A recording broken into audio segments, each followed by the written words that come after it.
I remember what it was like to grow up without the internet, and I remember what it was like when Al Gore launched the internet. Like, we get it. So we're kind of the bridge between digital and traditional healthcare. I am super comfortable with online booking, but if I have to pick up the phone, I will pick up the phone. Sometimes I'm so over whatever the process is because there's so much friction that I will just pick up the phone, whereas a millennial might just move on. Hey there, welcome to the Dr. Marketing Tips Show. I am Jennifer. And I'm Corey. And today we're going to talk to you about something you really do need to be paying attention to. And I know you're already paying attention to it, but we're going to talk about how different generations engage with healthcare technology. We're going to talk about what this means for patient acquisition and retention. And we're going to talk about practical strategies to help you improve the patient experience across age groups. And we're not just pulling this out of thin air. We're actually pulling the insights from a recent report, Rock Health's 2024 Consumer Adoption of Digital Health Survey. They've been doing this for 10 years, and the data comes out every year. It's great. So we're going to break down what this means for millennials, Gen Z, Gen X, boomers, and even the silent generation, what they're expecting from healthcare providers. So if you're looking for ways that you can optimize patient communication, scheduling, and digital engagement, this is the episode for you. Yeah, so let's talk about why understanding this generational preference really matters. So obviously, different age groups want to be communicated to in different ways. The messaging will change. And so what does that mean to you? It really, what we're finding is that healthcare is not one size fits all. It is very much consumer driven, especially compared to, even a couple of years ago. And so when it comes to digital experiences, different age groups kind of expect different things, and they want to interact differently. They have different expectations in terms of what they should be able to do or what is too overwhelming. And so we want to talk through what some of those things mean. For example, Gen Z and millennials expect that they can instantly book. And if you're a little bit older, you're the boomer. You may prefer either the phone call or the human interaction. I was talking to a vendor a couple of weeks ago now, and he demoed a product that was a full AI assistant. You could call this practice, and it would say, "Hi, my name is Alice. I'm an AI assistant. How can I help you today?" And it sounded like somebody really just picked up the phone. Mm-hmm. And we went through this whole demo, and after I picked my jaw up off the ground, the first thing I thought was, how does the older generation respond to that? And he was a sales guy, so he said, actually, they have no problem with it, blah, blah, blah, which, I don't know. I have a harder time believing that. I would think that, if someone from the boomer and older generation called and heard that they were talking to a computer, they would say, get me a person right away. Yeah, I don't know, though. I don't know, because I'd be interested to hear more data, because I wonder if the older generation cares more about being able to hear it in their first language without the accent, like for people that offshore, outsource, or they'd be more comfortable if it was a real dialogue and not like the thing where, you're calling your credit card company and they're like, it sounds like a person, but then they're asking you to say something, but then you have to keep repeating it because they don't understand. It would just depend. But yeah, I think that is an interesting use case, and I think it'd be awesome after this guy has some more data under his belt to bring him on for the show, because seriously, I'd be curious, from a use case where it stands. But Gen Z and millennials, absolutely. And Gen X, I'm Gen X, and we're the first ones who adopted the internet, but the internet came out during my lifetime. So I can remember what it was like not to have a phone and not to have the internet versus, I can't imagine anymore what that would be like, and the different strategy that goes after this kind of age group. Right. And so what that means for you as a healthcare administrator is that, one, you need to have this multi-channel strategy, right? Because like you just said, Jen, some people are going to be, they're going to remember that, and they're going to prefer a phone call. Some are going to want AI powered chat. Some are going to want an email. Some are going to be cool with text. Some don't especially if it's depending on what the issue is, the specialty you're in, they're not going to want to text at all. So your tech needs to be user friendly for those that are digital natives, a little bit younger, and those that are less tech savvy. And if you ignore either one of those, you're going to have the potential to lose patients. Absolutely. Okay, so what about let's really talk about what each group came back with from a data perspective. What about Gen Z? These are kind of the digital natives, the first people out there who really care about, tech the way it is, front facing. Yeah, so I would say Gen Z, that's what's classified as sort of that fully digital generation. They grew up with a smartphone in their hands, essentially. So again, they, according to this survey, and I would agree with this, they expect the instant booking, the digital check-in, and telehealth. So digital check-in, I think, is one where a lot of practices kind of fall down, where maybe you have, a PDF that you can fill out on the website, but you still have to then either print it, or there's no seamless way to send in that information. I think we're getting there, and it's getting better. But that's again, I think, an area where a lot of practices just kind of say, well, let me focus about getting them in the door, and then once they're in, we can sort out the rest later. But the later never comes. Again, so this generation uses social media. They're going to be really reliant on online reviews before choosing a provider, and they're totally fine with these AI-powered solutions, whether that's on the phone or through a chatbot, whatever the case may be, because they just want the answer quick. And so if you're talking to this Gen Z generation, you are going to want to lead with the fact that you have mobile first booking. So it's friendly on a phone. You can do it from anywhere at any time. You can use text and push notifications to talk to them. Obviously, if it's HIPAA compliant, but they're going to be totally fine texting, won't even think twice about it. And you're probably going to want to focus some of your marketing efforts around Instagram, TikTok, and Google reviews, because we know that they're going to look at reviews, and then they're probably more apt to look at some of the social channels and just make sure that your lights are on and that they can get a sense of who you are as a practice and who your providers are before making that decision to fire up the booking or the AI assistant and then go ahead and make that appointment. Yeah, totally. So, and I think that as a healthcare practitioner or practice administrator, we haven't been so much thinking about Gen Z yet, because Gen Z is a much younger generation. Like, they're not so much in the crux of those healthcare decisions. They're starting to be, but they haven't been historically. So this is the group that we're starting to plan for right now, whether we admit that we're planning for them right now or not. But millennials, however, remember when millennials was like a dirty word? Yeah. Millennials are now older. I mean, you're a millennial, and I think the survey came back and says millennials are convenience seekers, and I totally, without a doubt, know you to be a convenience seeker. 1000%. You value convenience over everything else. So you expect that you're not going to talk to somebody, that you're going to go there and you're going to see your online portal to manage kind of your entire health persona. You myself included, even though I'm not a millennial, but you prefer telehealth. You're going to definitely do telehealth versus having to drive across town. And if there's any friction at all, millennials are going to switch providers if scheduling is difficult. And I think that really resonates. What came out of that ROC study just kind of resonates. This is the patient that we are super focused on right now. This and Gen X, boomers, but boomers are Medicare at this point, and not everybody is. We work with a lot of specialties, like elective specialties, so not a ton of Medicare.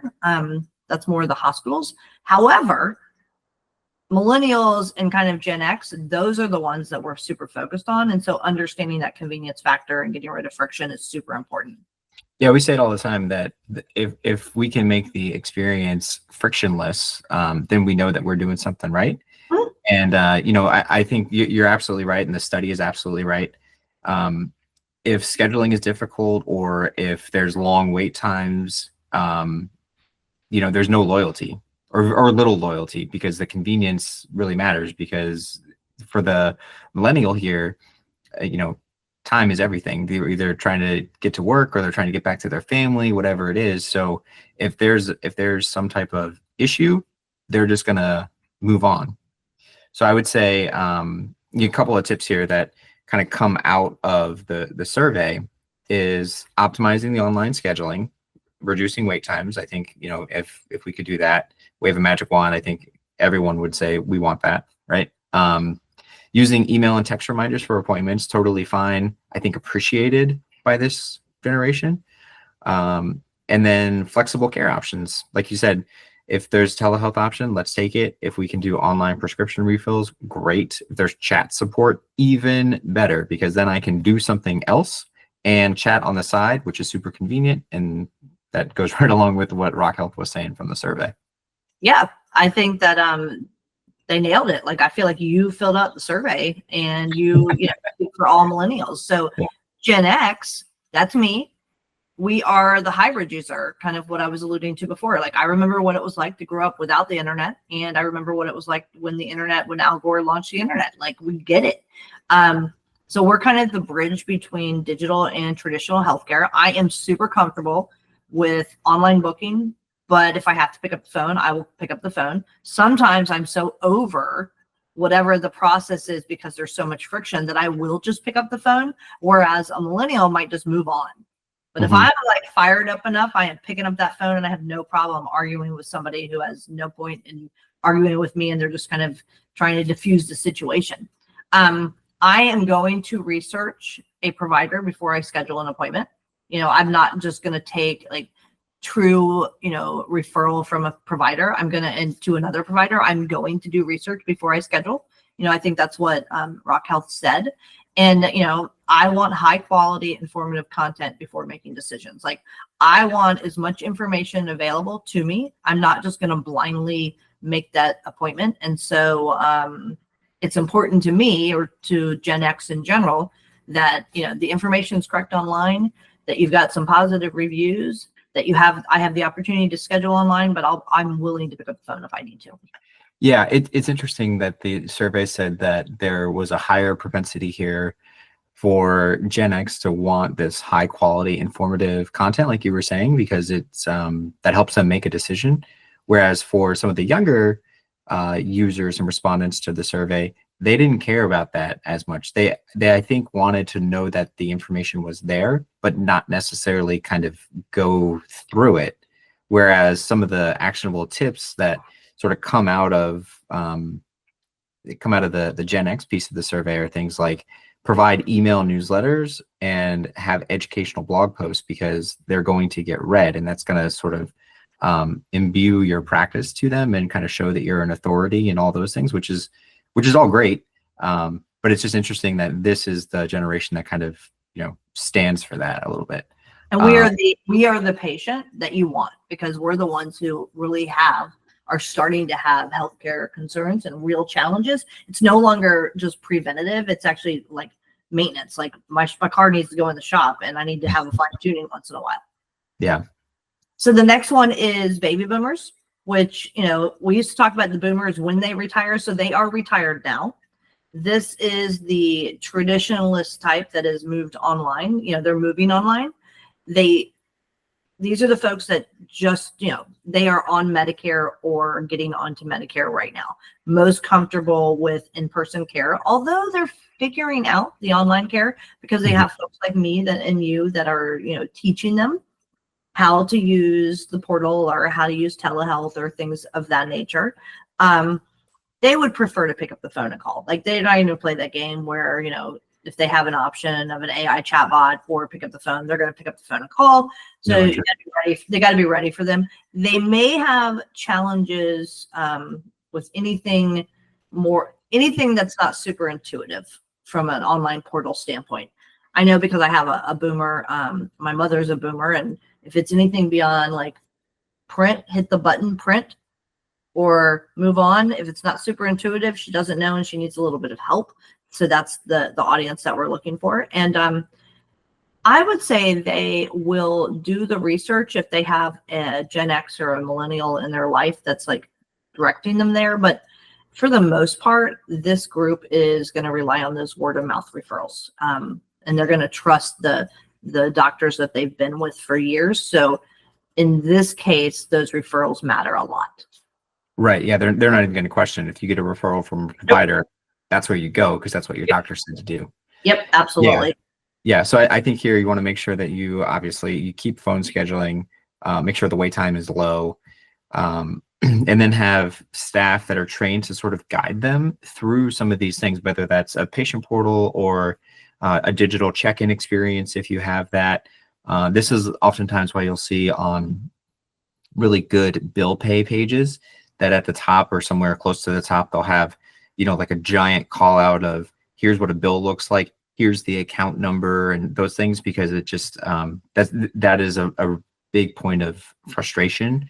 And so I think that is a practice's response to try and make it as easy as possible. That's right. And then the final generation that they kind of looked at, which honestly, at this point, I don't know how much we need to be thinking about it, but this is what's referred to as the silent generation. Those individuals born before 1945, they're probably not on telehealth. They probably you're going to need a little extra time with them, so because they're expecting a personal touch and familiar providers. They're not going to engage on anything online. It's not going to be social, email, things of that nature. In fact, as you're going through kind of action items here, I would say for this generation, you're probably dealing with their caregivers, and they're not driving to your office. And that's, if they're still alive. Right. Yeah. And I think that's important to keep in mind too. You want to make it as easy as possible, have print ready appointment reminders, cards, that they can take after an appointment. Whereas I don't want a card, send me a text, or I'm going to put it in my calendar on my phone or whatever, just as an example. Make sure the phone system's easy to navigate. Front desk is going to, understands how to talk to them versus a millennial. But yeah, so let's talk through real quick, because I know we're running a little tight on time. Let's talk through a couple ways that we can sort of adapt and improve now that we understand each generation's expectations. So number one, I think this multi-channel scheduling and communication is totally necessary for your practice. You need to have the phone, the online, the app-based, and the thing that we didn't spend a ton of time in this episode talking about, but we do have a recent episode discussing the use of an AI chatbot. I think that's something we're going to see a lot more practices start to adopt. And a lot of EHR solutions are now coming up with their own add-on where you can have a chatbot powered by them that integrates directly into the scheduling component. And that is something I think if you have not started to look at that, where you really need to start paying attention, because, in the next 6, 12, 18 months, that's going to be expected, especially from the younger generations.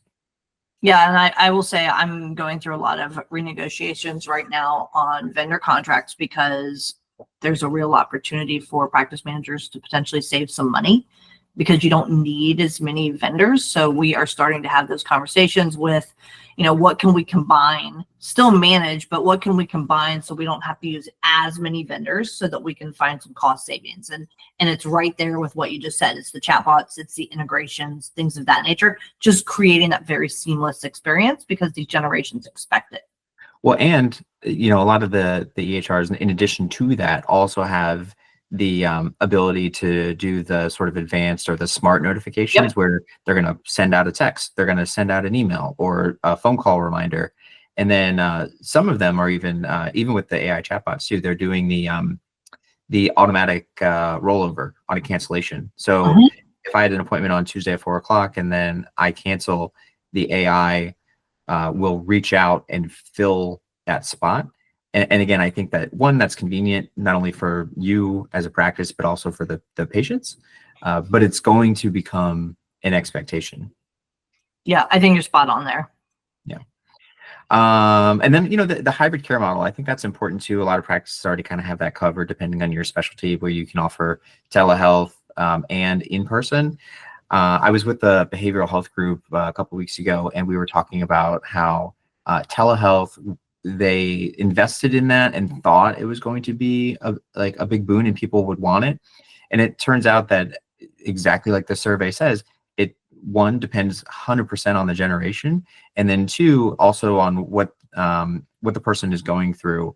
And so it really needs to be tailored to the particular patient and audience that you have, because it's going to fluctuate by market, by specialty. And there's no way to really know exactly where you need to put those resources until you kind of open it up and find out.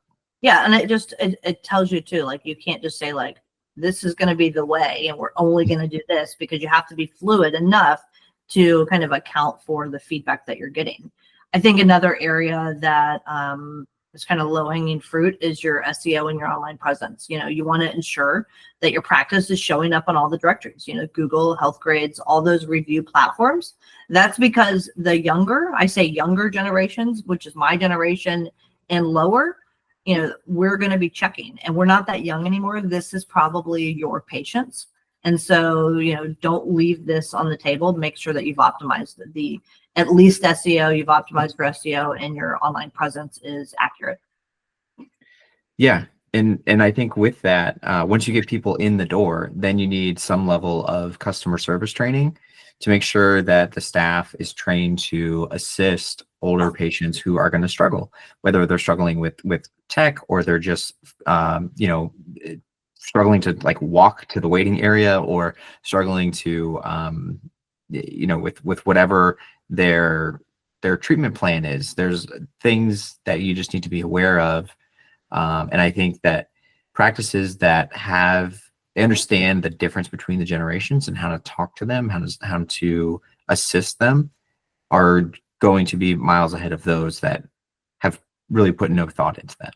Yeah. And I think, thinking of like thought, track what the patients prefer. You can use surveys, you can use patient feedback, you can evaluate it and then refine your approach. You can also use your EHR to pull a report based on age, and then backtrack into how those patients found you and what their preferences were. And even from a marketing perspective, you could segment your marketing based on these age groups. And so your messaging might change and things of that nature. So, we have more data in front of us than we've ever had. Now's a great time to use that data to understand patient preferences, but also to, customize your marketing approach based on those generations. Yeah, absolutely. That'll help you optimize the patient communication, not only in terms of the medium, but also the message. And it'll help with scheduling and that digital engagement piece. And if you do all of those things, then I'd say you're doing a pretty darn good job. All right. So thanks, Rock Health, for an amazing survey. And with that, I'm Jennifer. I'm Corey. We'll see you next time on the Dr. Marketing Tips Show. Thanks a bunch. Bye, guys. If you want more like this, hit like and subscribe so you'll always be alerted to new episodes when they come out. And if you want information about us, visit us over at insightmg.com. That's insightmg.com. We'll see you on the next episode.